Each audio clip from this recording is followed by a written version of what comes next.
Michael Button just posted like a 13-minute video covering the highlights of it, and Michael Button is really, really great at getting things down to brass tacks and detail. So let's watch this video and then dive right in. Sensing company called Merlin Burrows teamed up with Tim Akers, a satellite imaging specialist formerly of the UK military, to apply advanced satellite scanning techniques at the site. Starting around 2015, Akers began analysing high-resolution multispectral satellite data of the Hawara region, and what Akers and Merlin Burrows reported is extraordinary. The scans revealed complex subsurface anomalies across the entire Labyrinth area. According to their analysis, the Labyrinth complex extends across 4 or 5 distinct underground levels, essentially multiple stacked layers of structure beneath the desert floor. Each level appeared to be separated by many meters of sand or rock, almost like an ancient multi-story building. The imagery showed regular patterns that Akers interpreted as colonnaded halls and chambers, some very large in scale.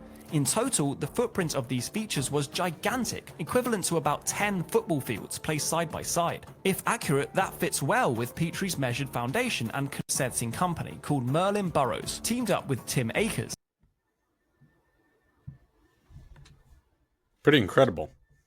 So sorry about that, guys. I had to adjust my camera real quick. We still good here? Oh, yeah.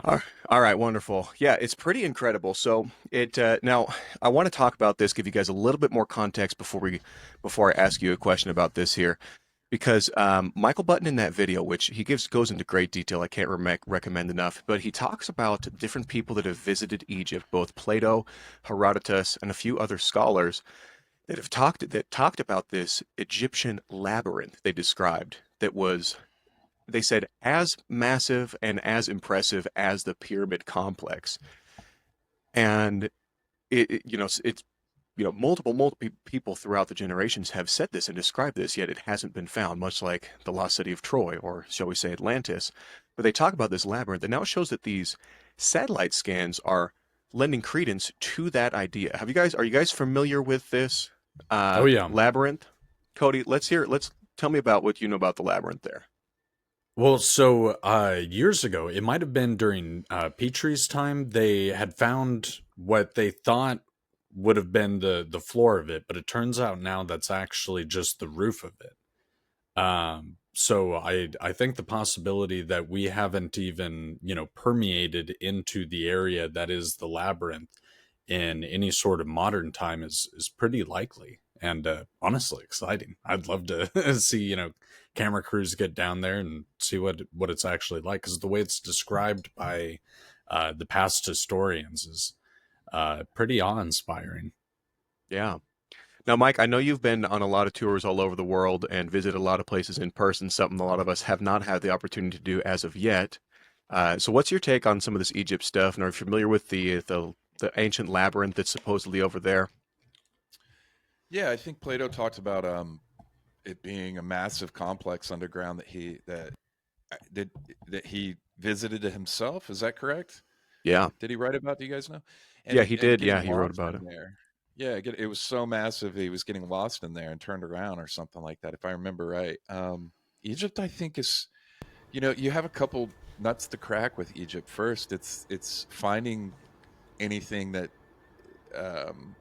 you might be looking into, like this site here, but then jumping through the hurdles of getting access to it through the modern government and the systems that are in place that basically kind of, for lack of a better term, or gatekeep in terms of releasing information. It can be real hard to get to keep the ball rolling, so to speak. Yeah.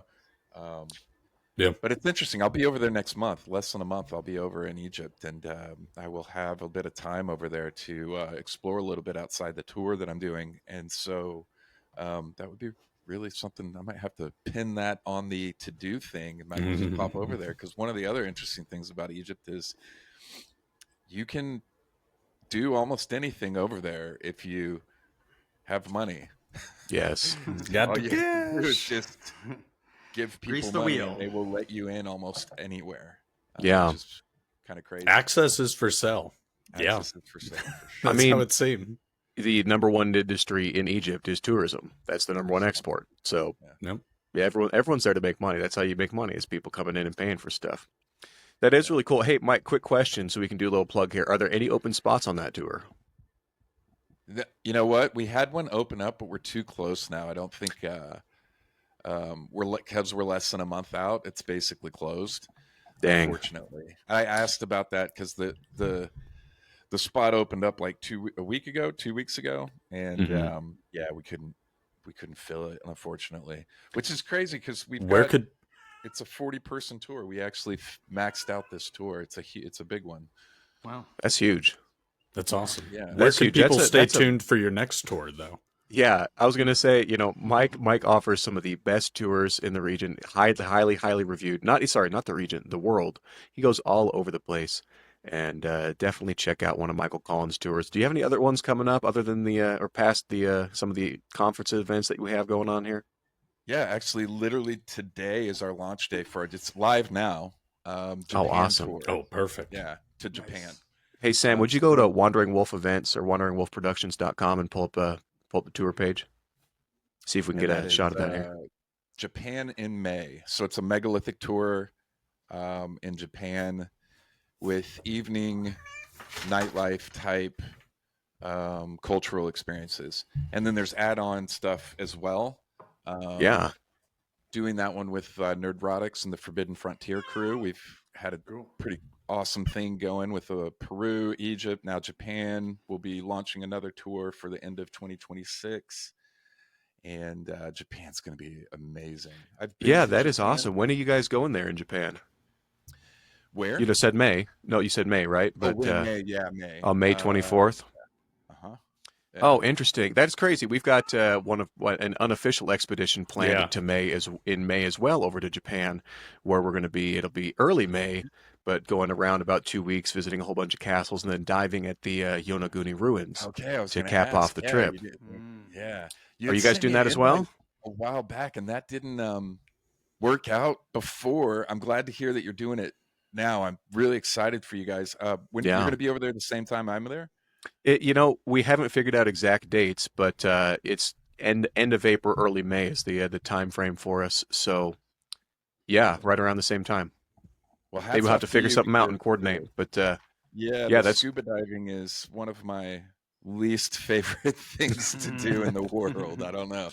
I'll jump out of a plane. Yeah, I'm a There's little lot of freaked other out stuff by to it. do, and it's not like I won't scuba dive, but scuba diving is by far my least favorite thing to do. That and cave diving. Andrew.